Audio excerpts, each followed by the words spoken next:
देखो सबसे पहले लिविंग वर्ल्ड आपको पढ़ना है, ठीक है।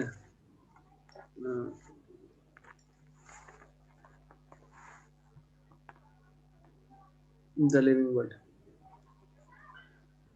उम्मीद करते हैं आप हर चीज एनसीईआरटी में ही लिखिएगा। बुक के साइड वाइड में बहुत स्पेस होता है, ठीक है। वहां लिखोगे तो उससे फायदा ये होगा कि तुमको बार बार जब आगे पढ़ोगे, क्योंकि फाइनली लास्ट में एनसीईआरटी ही पढ़ना है। तो ऐसा ना हो कि कभी आप एनसीईआरटी पढ़ रहे हैं, कभी कॉपी खोल रहे हैं, इसमें ही इंपॉर्टेंट पॉइंट छूट जाए, ठीक है। इंपॉर्टेंट कहाँ कहाँ छुपा हुआ है इसको भी हम दिखाते हैं। सबसे पहले एनसीईआरटी में जहाँ यूनिट 1 लिखा हुआ है, चैप्टर 1 के पहले जहाँ चैप्टर का नाम लिखा हुआ है, उस चैप्टर के पहले तुमको एक अर्न्स्ट मेयर का डायग्राम दिख रहा होगा, इमेज देखा? Yes sir. उसके पहले मतलब उसके जस्ट बैक साइड पे unit 1 diversity in living organism लिखा हुआ दिख रहा होगा। Yes sir. इसका लास्ट लाइन इंपॉर्टेंट है। All present day living organisms are related to each other, and all organisms that ever lived on this earth was a revelation that humbled man and lead to cultural movement for conservation of biodiversity। मिला? हाँ sir मिल गया। इसका first point ज्यादा important है, all present day living organisms are related to each other। ये बहुत important point है, इसको फटाफट से अंडरलाइन कीजिए। all present day organisms are related to each other।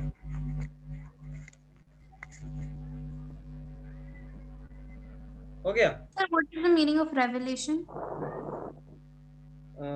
Revelation that humbled, ये रेवलेशन मेरे हिसाब से रिवॉल्यूशन होना चाहिए था, रेवलेशन कर दिया।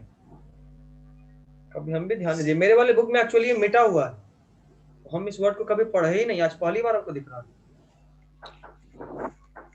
अब हम आज इस पे रिसर्च करके अगले क्लास में क्लियर करेंगे। हम क्या करें सर? कुछ नहीं कर सकते, जो बोल रहे हैं उसको बुक में बस मार करो। चलो नेक्स्ट पेज, यहाँ से लिखना है। What is the meaning of anthropocentric? Anthropogenic होगा, एंथ्रोपोसेंट्रिक नहीं होगा। हाँ, हाँ sorry, anthropocentric view of biology. Societies which indulge in anthropocentric view of biology could register limited process है, मतलब पुरानिक, जो पहले भी पुराने सोच से सोच रहे हैं ना, वो अभी भी बहुत पीछे हैं, ठीक है।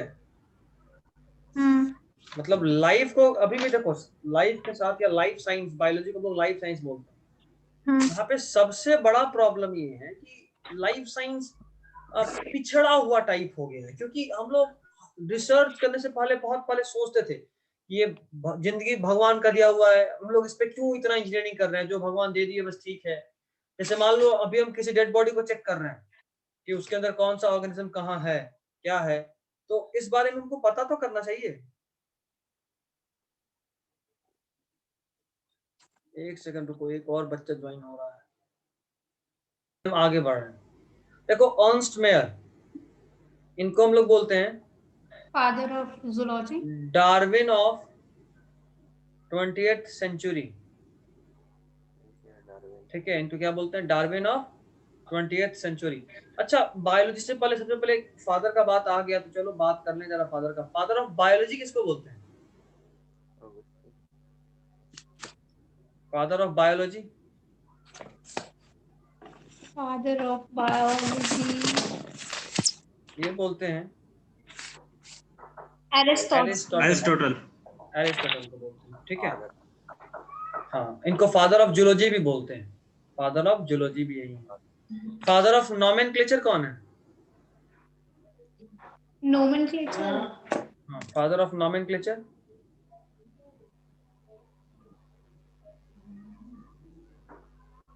ये भी नहीं पता, ये पता होना चाहिए सर। ये अगर नहीं पता, ऐसे कुछ नाम है। Very good, Carolus Linnaeus. Yes sir, बहुत अजीब नाम है। कार्लस लीनियस बहुत इंपॉर्टेंट, आप 9th में पढ़े हैं, आप 9th में पढ़े हैं, ठीक है। खैर बहुत कुछ पढ़ेंगे यहाँ पे, तो एक्स्ट्रा पढ़ने पे ही रोक है, नहीं तो बाबू जब एक्स्ट्रा पढ़ते तो इतना मजा आता है बायोलॉजी में। अभी तो रोक लग गया, नहीं एक्स्ट्रा नहीं पढ़िए, टाइम पास ही है। खैर फादर ऑफ बॉटनी कौन है? Sir, Theophrastus. Very good.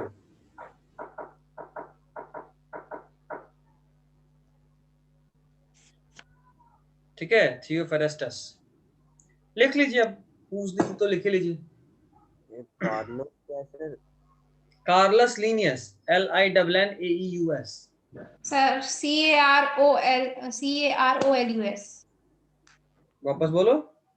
CAROLUS, Carolus Lions. Linnaeus, कोई नहीं, चलो यहाँ स्पेलिंग ज्यादा मायने नहीं रखता, बट फिर भी ठीक लिखना जरूरी है। हम लोग सिर्फ लीनियस लिखते हैं, इसलिए कार्लस का नाम ही याद नहीं रहा। ये डार्विन क्या है सर? डार्विन का नाम नहीं सुने?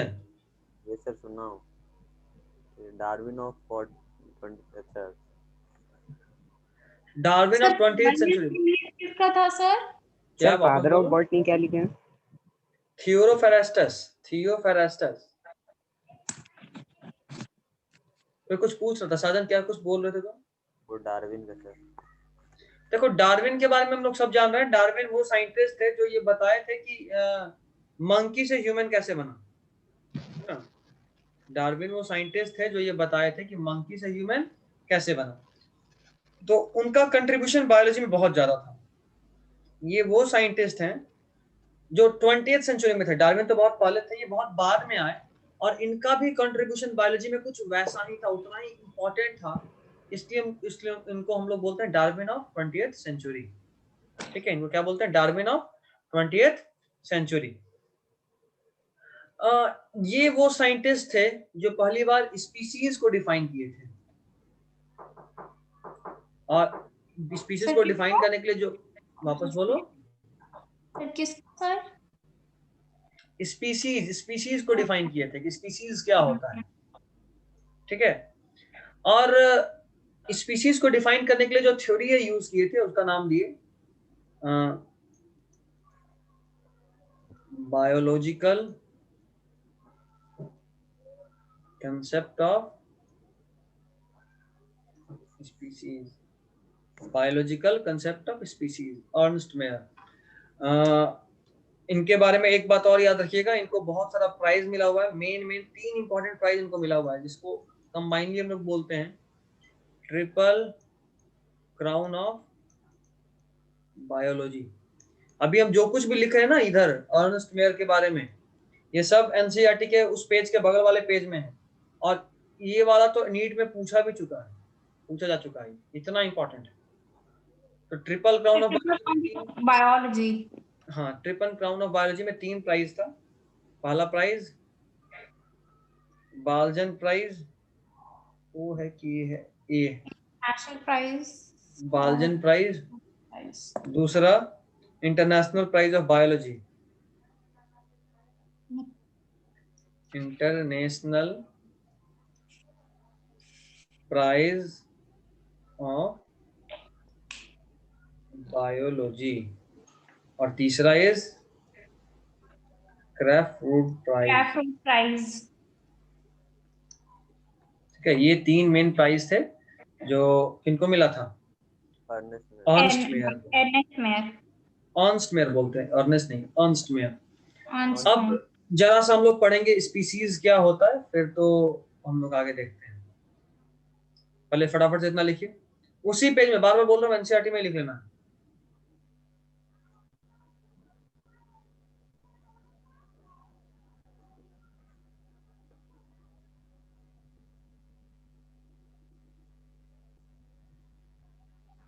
जल्दी लिखो।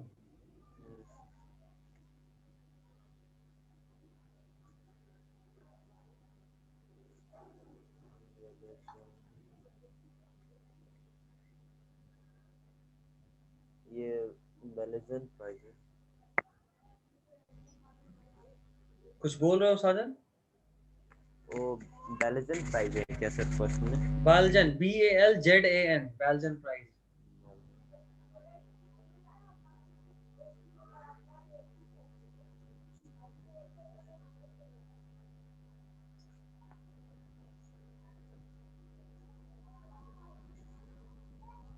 क्रेफोर्ड, और लास्ट में सर क्रेफोर्ड है क्या?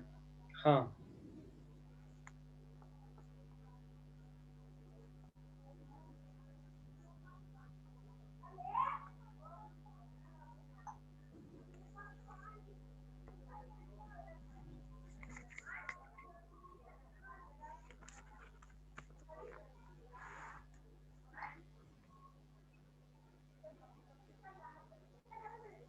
ठीक है, हो गया, हटाएं। Yes sir.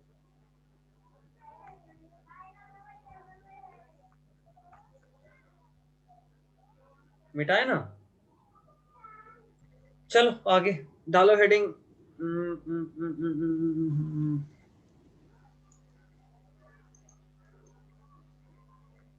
बायोलॉजिकल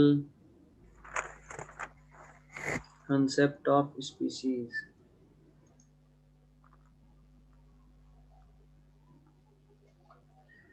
ये हम 9th में भी बताए थे, अगर कोई हमसे 9th, अभी तो मुझे लगता है कोई हमसे पढ़ा है 9th, जो भी यहाँ है, बट हम ये 9th में भी पढ़ाए हैं। बायोलॉजिकल कंसेप्ट ऑफ स्पीशीज क्या बताता है कि स्पीशीज, लिखते चलोगे, species is a genetically closed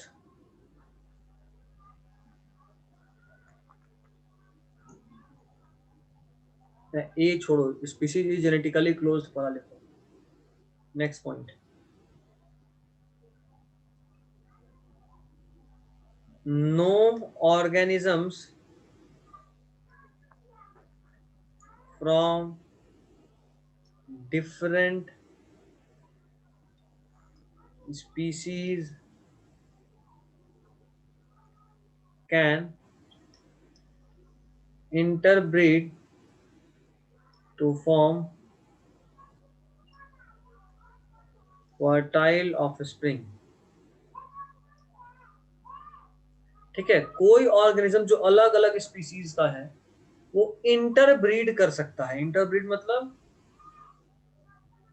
breed within themself. Same species. अब अलग अलग स्पीसीज का ऑर्गेनिज्म कभी भी आपस में मिलकर ब्रीड नहीं कर सकता, और अगर कर भी लिया तो उससे फर्टाइल ऑफस्प्रिंग का फॉर्मेशन नहीं होगा। फर्टाइल ऑफस्प्रिंग का मतलब बताए थे, मतलब एक ही नहीं कर सकता, मतलब कोई जानवर मतलब एक ही जानवर के साथ मतलब ब्रीड नहीं कर सकता है क्या? एक ही नहीं, एक ही स्पीसीज, या ऐसे बोले अलग अलग स्पीसीज का जानवर आपस में ब्रीड नहीं कर सकता। अच्छा। ठीक है, अगर हम जबरदस्ती करा भी दिए तो उससे फर्टाइल ऑफस्प्रिंग तो नहीं बनेगी। ठीक है, जैसे लाइगर्ड इसका मतलब देखो, जेनेटिकली क्लोज्ड का मतलब जेनेटिकली क्लोज्ड इंटाइटी यहाँ पे एक टर्म था जो अभी हम भूल रहे थे, अभी याद आया। जेनेटिकली क्लोज का मतलब क्या होता है, यहाँ पे ए भी अब लगा ही लेना, species is genetically closed entity. इसका मतलब देखो, अगर हम बोल रहे हैं कि कोई एक ऑर्गेनिज्म है, ऑर्गेनिज्म ए, ये मेल ऑर्गेनिज्म है, इसको हम क्रॉस कराए ऑर्गेनिज्म बी से जो कि एक फीमेल ऑर्गेनिज्म है। मेल और फीमेल का सिंबल आपको हम बताए हुए हैं, कोई दिक्कत नहीं इसमें, नहीं। तो हम ऐसा करें कि कोई एक ऑर्गेनिज्म ए है जो कि मेल है और कोई ऑर्गेनिज्म बी है जो फीमेल है। मान लो ये स्पीशीज 1 का है और ये स्पीशीज 2 का है, मतलब दोनों का स्पीशीज अलग अलग है। तो एक बात तो ये कि नेचुरली तो कभी आपस में ब्रीड करेगा ही नहीं, है ना, कभी भी आपस में ब्रीड नहीं करेगा। और अगर करा दी जबरदस्ती हम और आर्टिफिशियल कंडीशन में जाइगोट बनाए आर्टिफिशियली, ऑटोमेटिकली तो कभी करेगा ही नहीं। आर्टिफिशियली कभी जाइगोट बना भी दिए, उस जाइगोट को एक नए ऑर्गेनिज्म में डेवलप भी करा दिए, फिर भी नेचर डोमिनेट करेगा और इस ऑर्गेनिज्म को स्टेराइल बना देगा। इनफर्टाइल। क्या बनाएगा? स्टेराइल। स्टेराइल मतलब इनफर्टाइल। इनफर्टाइल मतलब विच कैन नॉट रिप्रोड्यूस। मतलब ये कि आप स्पीशीज ए के जीन को स्पीशीज बी से मिक्स किए, ये किए ना हम, स्पीशीज ए को स्पीशीज बी से मिक्स किए, और जब इन दोनों की मिक्सिंग से एक नया ऑर्गेनिज्म बन गया तो नेचर उसको रोक दिया। अगर ये नया ऑर्गेनिज्म भी फर्टाइल होता, अगर ये ऑर्गेनिज्म फर्टाइल होता तो जाहिर सा बात है ये भी रिप्रोड्यूस करता, और इस दोनों का मिक्स्ड जीन आगे बढ़ता जाता generation by generation, but nature उसको रोक दिया। मतलब ये कि इस प्रोसेस के थ्रू नेचर एक स्पीसीज का जीन का मिक्सिंग किसी दूसरे स्पीसीज से रोकता है। हम अगर एक ह्यूमन है तो हम किसी ह्यूमन के साथ रिप्रोड्यूस कर सकते हैं, समझे बात? और इसका मतलब ये कि मेरे स्पीसीज का जीन मतलब ह्यूमंस का जीन एक बंद डब्बे की तरह है, किसी और स्पीसीज में जाकर नहीं मिल सकता है, समझे बात? Yes, हमारा स्पीसीज किसी और के साथ जाकर नहीं मिल सकता, और इसीलिए हम लोग बोलते हैं कि species are genetically closed entity, और यही स्पीसीज का एक्चुअल डेफिनेशन है। हमको कैसे पता कि हम सब ह्यूमंस एक स्पीसीज हैं? देखने में तो बहुत डिफरेंस है। हम इंडियन को देख लें और चाइनीज को देख लें या अफ्रीकन को देख लें, लगता है कभी कि सेम है एकदम से? नहीं, बहुत डिफरेंस लगता है, बट फिर भी हम ह्यूमन ही है। ये कैसे पता? इसी से पता क्योंकि हम आपस में इंटरब्रीड करके और फर्टाइल ऑफस्प्रिंग को जन्म दे सकते हैं। क्लियर? क्या दिक्कत है?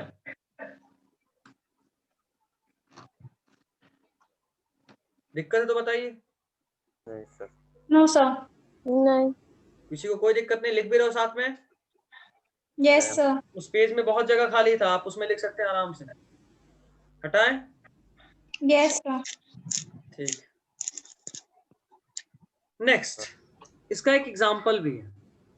इसका एग्जाम्पल है, देखो इंसान तो हमेशा ही बहुत दिमाग लगाया, हर चीज में हर नेचर के साथ खिलवाड़ी करता है। इंसान को आता है कैसे नेचर के साथ खेलना आता है, इंसान को सिर्फ नेचर के साथ खेलना आता है।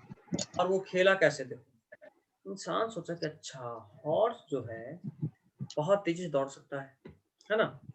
Horse or एस जो है गधा, डोंकी। डोंकी नहीं, donkey. Yes. Donkey is different from us. S के दोनों पास क्या अलग हैं? खासियत है कि ये हाँ। हाँ बिल्कुल अलग है। तेरे जैसा अलग है। ये एस जो है ना, ये एस वजन ज्यादा ढो सकता है। इसके पास क्या है? Wait Stamina. कैरिंग एबिलिटी बहुत ज्यादा है, वेट कैरिंग एबिलिटी बहुत ज्यादा है। और हॉर्स के पास स्पीड ज्यादा है, स्टैमिना ज्यादा है। मतलब इंसान सोचा कि यार हम घोड़ा पे सामान, पहले के टाइम का बात है ये, जब इतना डेवलप्ड नहीं था, तो ह्यूमंस के दिमाग में ये आया कि यार हॉर्स जो है हम उस पर ज्यादा सामान तो ढो नहीं पाते, भले ही वो बहुत तेजी में दौड़ता है, बट हम उस पर ज्यादा ट्रांसपोर्टेशन नहीं कर सकते, ज्यादा वेट नहीं कैरी कर सकता। जबकि एस वेट कैरी तो कर रहा है बट बहुत स्लो है। तो क्या करें आखिर, कैसे संभालें इसको? दोनों को वो interbreed. दिमाग क्या लगाया, सोचा कि अगर हम दोनों को इंटरब्रीड करा दें जबरदस्ती, तो मेरे पास एक ऐसा ऑर्गेनिज्म मिलेगा जिसके पास, अगर मान लो हॉर्स मेल था और एस फीमेल थी, तो एक ऐसा ऑर्गेनिज्म मिलेगा जिसके पास मेल हॉर्स से स्पीड आया हुआ होगा और स्टेमिना आया होगा, कैरेक्टर, और फीमेल एस से ड्यूरेबिलिटी आया होगा, है ना, वेट कैरिंग एबिलिटी आया होगा। मतलब ये जो ऑर्गेनिज्म मेरे पास बनकर आएगा ये कंप्लीट होगा, है ना, ये कंप्लीट ऑर्गेनिज्म होगा, मेरे काम का है। समझ रहे हो बात?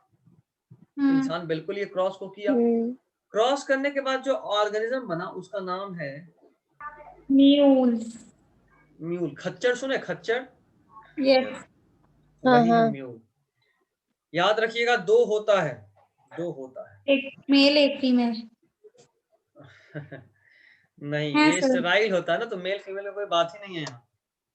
जाहिर सा बात है, ये स्पीशीज 1 है, देख रहे हो, ये स्पीशीज 1 है और ये स्पीशीज 2 है। दो तरीके का फॉर्म होगा, अगर हॉर्स फीमेल हुआ या हॉर्स मेल हुआ.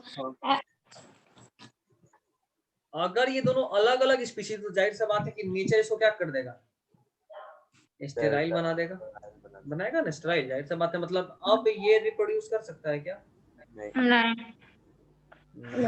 इसका एबिलिटी ऑफ रिप्रोडक्शन खत्म हो गया। तो ये एक बहुत बढ़िया एग्जांपल है म्यूल। देखो, मेल हॉर्स और फीमेल एस के साथ बनता है म्यूल, और लायन और टाइगर. इसका ठीक उल्टा होता है, अगर हॉर्स फीमेल हो, कंफ्यूज नहीं, कहीं उल्टा ना बोल दें। एक बार हम कंफर्म कर लेंगे, अभी लिखवा दे रहे हैं बट एक बार हम कंफर्म कर देंगे, अगले क्लास में याद दिलाएंगे। तो सर म्यूल के पास सर दोनों का एबिलिटी आया है कि नहीं? आया है, बिल्कुल आया है, तभी तो अभी भी बनाते हैं। आज भी इतना सारा खच्चर दिखेगा तुमको गांव में, अगर कभी जाओगे तो। बट ये जो म्यूल दिख रहा है, क्या आज तक नहीं देखे? असल में देखे होगे, पहचान नहीं पाए, तुमको लगा नहीं होगा ऐसा है। आपको लगा होगा एस है, बट वो होता है गधा को सर, गधा को भी नहीं देखे हैं सर। अच्छा, तब तो थोड़ा बदनसीब। वैसे क्लास में अपने आसपास देखा करो, बहुत दिख जाएगा, गधा तो दिख ही जाएगा, म्यूल का पता नहीं। सर घोड़ा का तरह दिखता है एकदम, हैं? सर घोड़ा का तरह एकदम दिखता है। अभी गूगल पे सर्च मारता है म्यूल। घोड़ा देखे हैं सर, हाथी देखे पर अच्छा गधा ये भी सही आइडिया है, एक बार गूगल पे सर्च मार लीजिएगा तो इमेज दिख जाएगा। खैर, अगर हॉर्स फीमेल हो और एस मेल हो, तब जो बनता है उसका नाम होता है हिनी। हिन्नी। ये भी स्टेराइल होता है। हाँ हिनी, ये भी स्टेराइल होता है। ठीक है, मेल हॉर्स फीमेल एस के साथ क्रॉस किया तो बना mule, female horse male ass के साथ क्रॉस किया तो बना हिनी। कोई दिक्कत नो सर। नहीं? चलो मिटाएं। लिख ले सर। लिख रहे हो, जल्दी लिखो।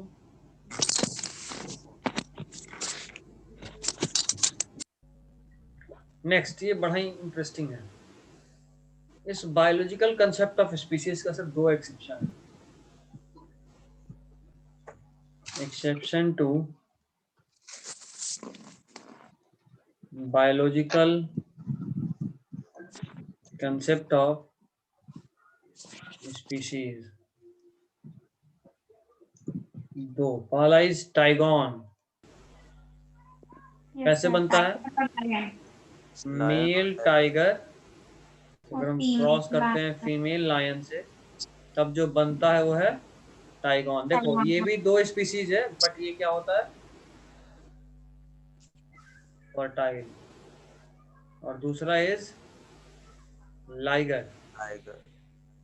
Mail lion crosses with female tiger. तो यहाँ जो बनता है इसको बोलते हैं लाइगर। और खास बात यह है कि ये भी फर्टाइल है। ठीक है, कोई दिक्कत तो बताइए। सर फर्टाइल कैसे हो गया? यही तो बात है, तभी तो बोले कि एक्सेप्शन है। क्या लिखे? ये प्रोड्यूस कर सकता है। हाँ बिल्कुल, ये रिप्रोड्यूस भी कर सकता है। एक सेकंड, समझे बात? लिख लिए?